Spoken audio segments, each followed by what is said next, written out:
സങ്കീർത്തനങ്ങൾ അധ്യായം 52. അക്രമിയുടെ അവസാനം. ശക്തനായ മനുഷ്യ, ദൈവഭക്തർക്കെതിരെ ചെയ്ത ദുഷ്ടതയിൽ നീ എന്തിനഹങ്കരിക്കുന്നു? ദിവസം മുഴുവനും നീ വിനാശം നിരൂപിക്കുന്നു. വഞ്ചക, നിന്റെ നാവ് മൂർച്ചയുള്ള ക്ഷൗരക്കത്തി പോലെയാണ്.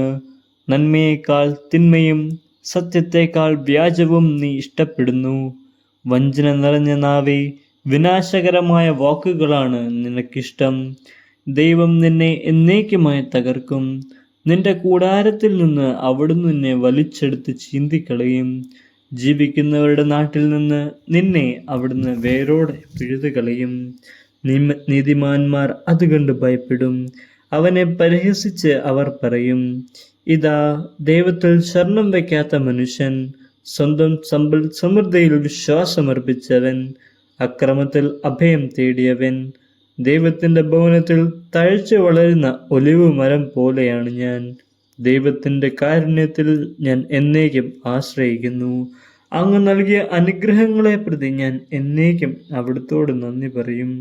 അങ്ങയുടെ ഭക്തരുടെ മുൻപിൽ ഞാൻ അങ്ങയുടെ നാമം പ്രകീർത്തിക്കും, എന്തെന്നാൽ അത് ശ്രേഷ്ഠമാണ്.